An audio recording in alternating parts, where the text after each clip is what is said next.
Mrs. Walker, we've been through this before. Now, I am not a prowler. I am not a bartender. The famous dancer earned millions during his 5-decade career. He starred in hit movies, won a Tony Award, and even had his own TV show. But when he died at 57, his $4 million estate held unexpected treasures. What truly shocked his family wasn't the money, but what they discovered: intimate journals, private letters, and recordings no one had seen. His children fought over these treasures that revealed the man behind the fame. His true fortune wasn't in his bank account. It was in the memories he left behind. Gregory Hines was born in Harlem on Valentine's Day, 1946. From the very beginning, his world was full of rhythm, music, and movement. His neighborhood, Sugar Hill, was alive with sound and energy. The Apollo Theater was just blocks away. Before he turned 2, he could tap better than most grown men. At just 23 months, he copied his father's drumming patterns with his feet so perfectly that everyone in the room fell silent. By his 2nd birthday, he was already inventing his own tap moves. His parents knew he was different. His mother found him and his brother Maurice a teacher, Henry Latang. Gregory didn't need instructions. He watched once and repeated everything exactly. His tiny tap shoes showed deep wear, the result of practicing 4 or 5 hours every single day by the time he was 4. When Gregory was 6, he and Maurice made their debut at the Apollo. They were just supposed to fill in for a no-show. The crowd loved them so much, they turned a 3-minute act into 12.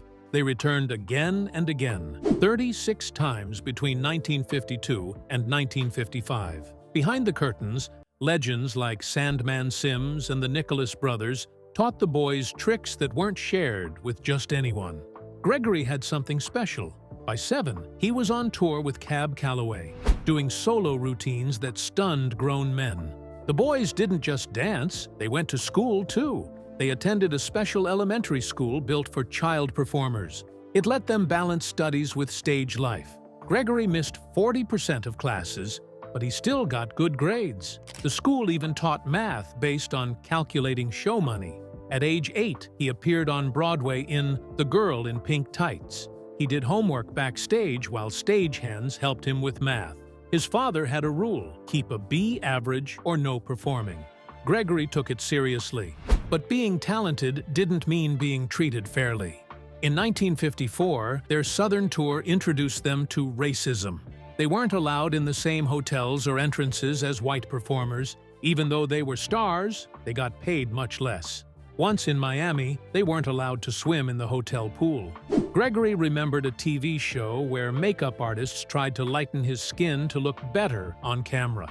These experiences stuck with him, but the family kept going. By the early 60s, their act, now called Hines and Dad, started breaking racial barriers across the country. That act didn't just happen. In 1963, their father, Maurice Sr., learned to play drums just so he could join his sons on stage. It was a way to keep them safe on the road. Gregory was 17 when the trio debuted. His father drummed, Maurice played the straight man, and Gregory developed his comedic skills. They toured everywhere, from small towns to Europe, bringing their unique mix of music, rhythm, and comedy. They were stars. London's Palladium gave them a 7-minute standing ovation. In Paris, they performed with Edith Piaf. Back home, they appeared on The Ed Sullivan Show 12 times, watched by 30 million people. Their Tonight Show appearance made Johnny Carson call them the most electrifying act in show business. They performed 385 shows in 1 year. Even then, they had to enter through kitchen doors. Gregory later said the love on stage didn't erase the pain off stage. Their act was tight. They did a 12-minute tap number to Duke Ellington songs that most dancers couldn't even attempt. Gregory once clicked his heels 32 times in a row, without missing a beat. Rehearsals lasted 6 hours a day. By 1967, they had 23 different routines and never repeated a show in one place. Gregory battled stage fright in secret, often vomiting before going on. He wanted to bring modern moves to their act, but Maurice preferred tradition. The tension grew. Columbia Records offered them a big contract, $175,000. But their album didn't sell. Their magic needed to be seen, not just heard. Gregory met Patricia Pinella in a laundry room in 1966. She was a dance therapist. He didn't even know how to fold shirts. They hit it off. Despite touring constantly, she visited him as much as she could. They got married in 1968. Gregory barely made it in time. He missed 3 flights and arrived 17 minutes before the ceremony. When their daughter Daria was born in 1971, Gregory tried to be a hands-on dad, changing diapers and doing feedings. But it wasn't easy. He was on the road 42 weeks a year.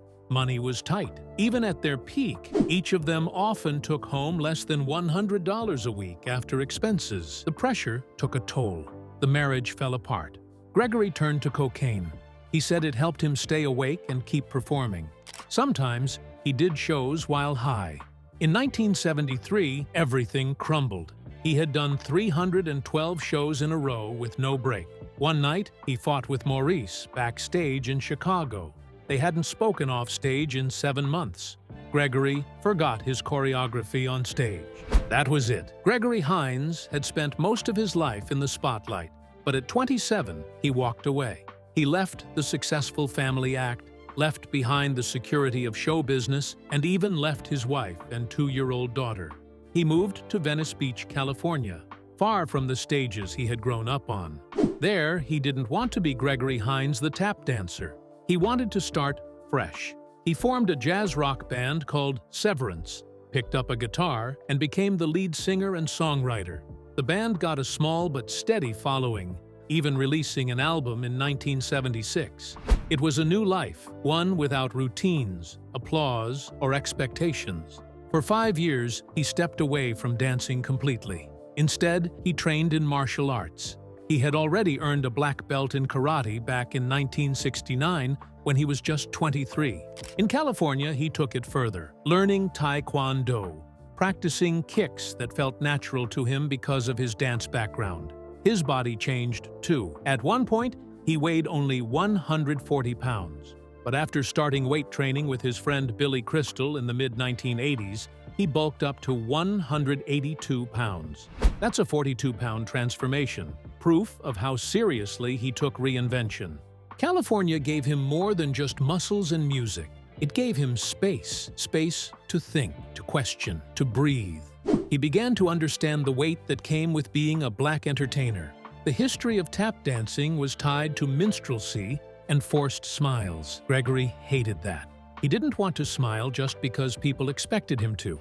He said he wanted to be real. During this break from dancing, he figured out how to return to the stage without feeling like he was betraying himself. When he finally went back to New York in 1978, he was different. He had found a way to smile, not because he had to, but because it felt honest. But those California years weren't easy. Without the steady money from touring, Gregory faced real financial struggles. He worked as a waiter and taught karate just to get by. The band didn't bring in much income, and he still had child support to pay for his daughter. It was a hard shift from the glamorous life he once had, performing on The Tonight Show and playing big venues with his family. Now he was scraping together gigs at a small club known as the 4-H Club, hoping the music would pay off. It didn't. At least not in the way he'd hoped, but something more important was happening. He was becoming someone new. When Gregory finally returned to dance in 1978, it wasn't a step backward. It was the start of something huge. His first role was in a show that didn't even make it past Philadelphia, but it opened the door. Just a month later, he landed a part in Yubi. This time, it worked. The show was a hit. Gregory got his first Tony nomination and won the Theatre World Award. From that moment, things moved fast. He starred in Comin' Uptown in 1980 and Sophisticated Ladies in 1981. Both earned him more Tony nominations. The shows didn't always make money, but Gregory kept shining. What made him different was that no matter how big the stage, he never stopped being a tap dancer first. Between 1978 and 1981, his tap dancing helped bring the art form back to Broadway. People hadn't seen tap like that since the 1940s. Then came 1992. The night of May 4th changed everything. Gregory won the Tony Award for Best Actor in a musical for Jelly's Last Jam. He played Jelly Roll Morton with such fire that critics couldn't ignore him. He sang, he danced, he acted, and he won. He also got the Drama Desk Award and even a Tony nomination for choreography. Most people didn't know he helped choreograph the show, too. His work wasn't just technical, it was alive. Some of the tap scenes were improvised, raw, and full of power. The show ran for 467 performances. For 16 months, Gregory ruled Broadway. It had been 14 years since his return. This was his peak. But Gregory wasn't just dancing for applause. In 1988, he took tap all the way to Washington, D.C. He met with the Congressional Black Caucus and pushed for a national holiday.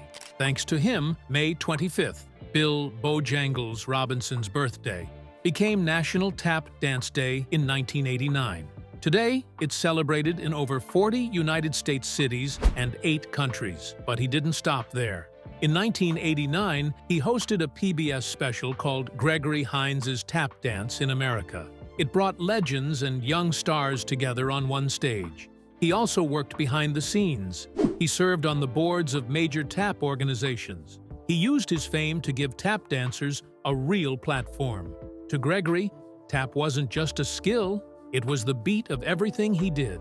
His dancing shaped his acting, his music, even the way he lived and loved. Gregory gave back in more ways than one.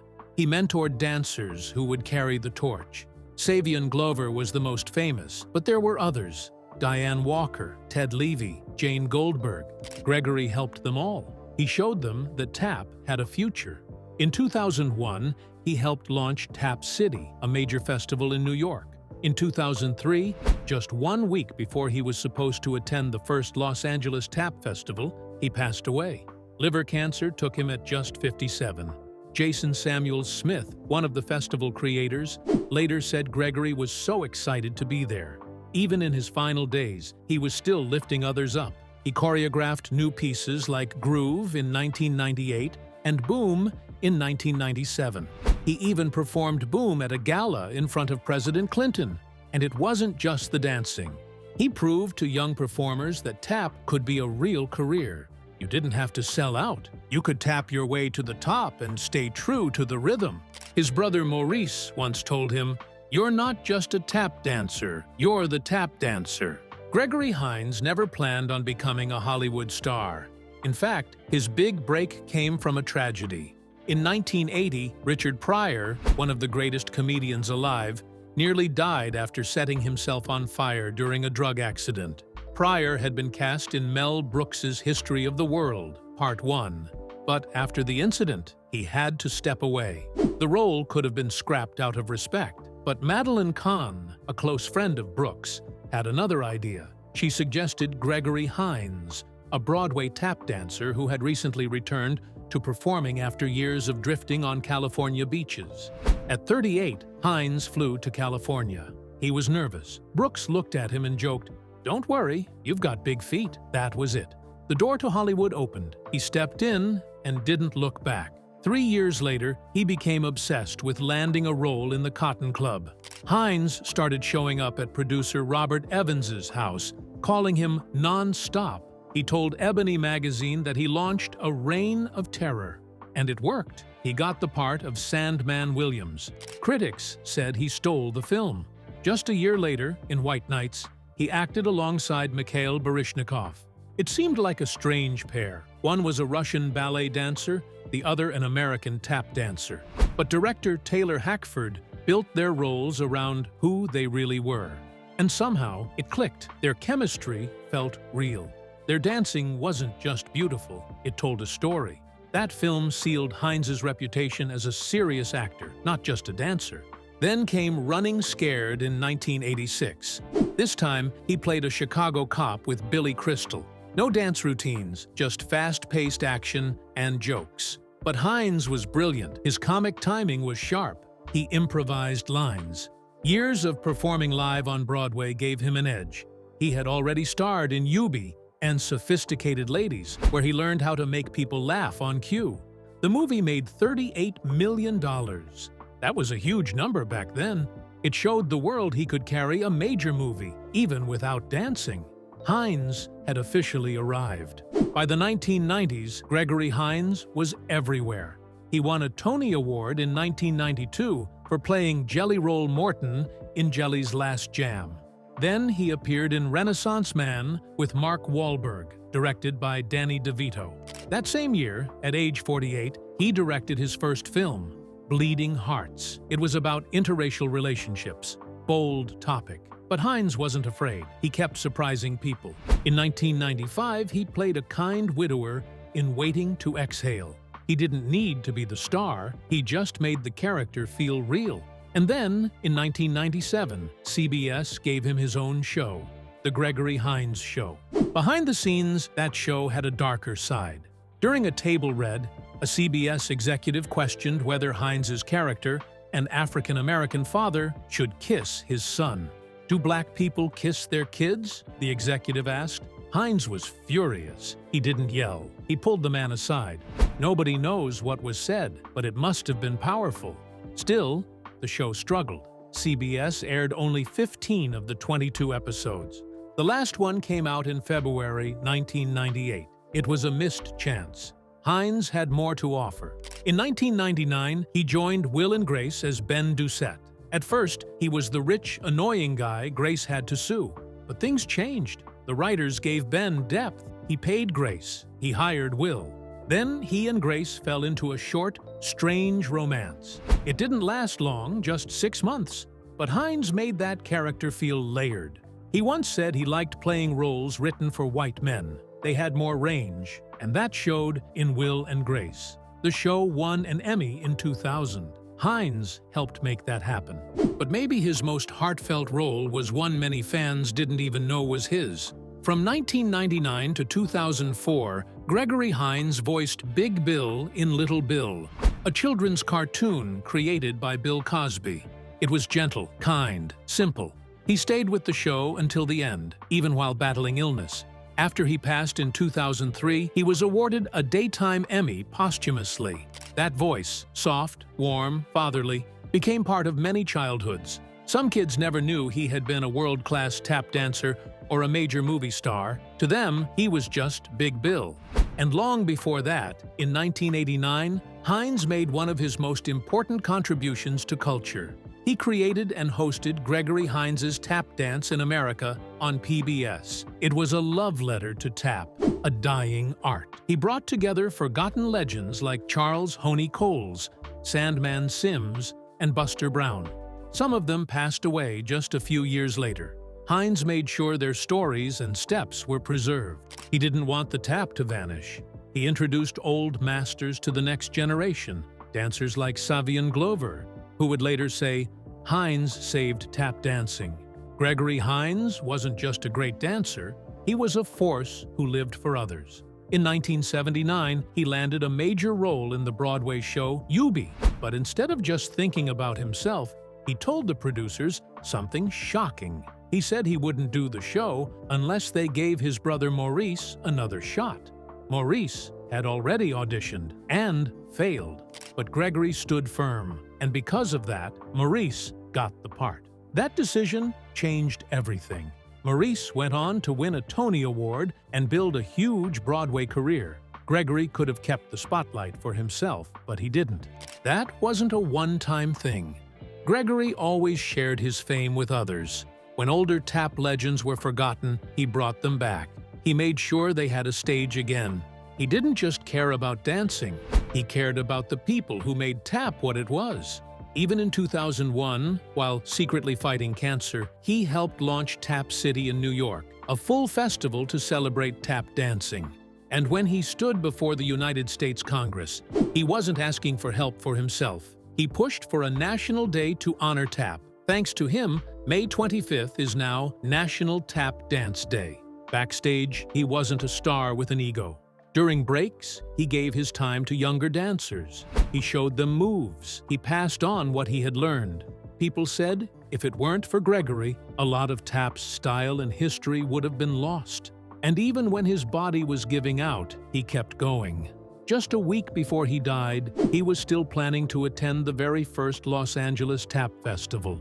He never canceled. He only backed out when he physically couldn't make it. That's how deep his commitment ran. But behind all this, something heavy was happening. Gregory had been diagnosed with liver cancer. That was 13 months before he died. He told almost no one. Not even his brother Maurice knew how serious it was. His close friend Savion Glover, who called him a father figure, found out only after Gregory was gone. During that year, Gregory still worked. He still voiced Big Bill in cartoons. He still showed up in public. Some people noticed he looked tired or thinner, but no one guessed the truth. He never let the illness define him. Some say he didn't tell people because he didn't want pity. Others believe he feared that if Hollywood found out, the jobs would stop. Maybe both were true. What's clear is that even while dying, Gregory stayed in control. He lived with dignity, and he died the same way. On August 9, 2003, at age 57, he passed away while on his way to the hospital. Quietly, privately, just like he had lived. Gregory Hines was a legend. He danced on Broadway, lit up Hollywood screens, and became the face of American tap. But when he died in August 2003, something shocked everyone. He only left behind $4 million. For a man who had worked almost 52 years in show business, that number felt small. He had starred in hit films like White Nights and Running Scared, won a Tony Award for Jelly's Last Jam, and even had his own sitcom on CBS. From the outside, it looked like he should have been worth 10 times more. But Gregory never lived like a typical celebrity. Even at his peak in the 80s and 90s, he stayed grounded, avoiding flashy spending. He'd been earning money since age 5, yet kept his lifestyle low-key. His fortune might not have been massive, but his estate held real treasures. One of his biggest assets was a stunning penthouse in New York's West Village. Years after his death, it was listed for nearly $7 million, more than his entire reported net worth. He also had a steady stream of royalties coming in from movies, Broadway shows, and even his Emmy-winning voice work on the children's show Little Bill. Then there were the things that couldn't be priced: his custom tap shoes, his Tony and Drama Desk Awards, and rare footage from dance festivals like Jacob's Pillow. He kept personal recordings of performances no one else had seen, and notes that revealed the secrets behind his incredible style. How he blended rhythm, emotion, and improvisation into something nobody else could touch. But what really hit the family wasn't the money. It was what they found: handwritten journals, choreography notes, stories he never told the public. Zachary and Daria, his son and daughter, broke down when they read his thoughts on racism in the industry. Battles he fought quietly while making people smile on stage. They also found letters he had written to his brother Maurice during a painful 10-year silence between them. That silence had started after a falling out, only ending when their mother got sick. In one letter, Gregory poured out regret, saying he wished they hadn't wasted so much time apart. It made the old footage from the Cotton Club, their last dance together before the rift, feel like a goodbye they never planned. Maurice lived more than 20 years after Gregory's death and had to face all those memories alone. Not everything went smoothly after Gregory died. There were family fights, especially between Zachary and Daria. They both wanted specific things that reminded them of their father: his tap shoes, his old costumes from when he and Maurice were called the Hines kids. Even little items held deep meaning. The conflict didn't stop there. Another son, Evan, got angry when developers in Venice Beach tried to use Gregory's name for a project. Evan blasted them in public, saying his father would have never supported something like that. "Build your buildings," he said, "but don't use my father's name to sell them." That legacy, Gregory's name, his image, his tap techniques, became something the family felt they had to protect. Disagreements broke out over who should control what, who decides how he's remembered, who gets to share his work. For Maurice, it was more than legal issues. It was personal. After all the years of distance, they had finally reconnected. Gregory's death at just 57 from liver cancer didn't just end a career. It reopened old wounds and forced the people who loved him most to figure out how to carry on his legacy without losing pieces of themselves. Even now, decades after his death, the fight to protect Gregory Hines' legacy continues. His influence in tap, his personal struggles, his humble way of living, it all left a mark. But behind the fame was a man whose story wasn't just about dance. It was about family, regret, healing, and the power of art to leave something behind, even when the spotlight fades.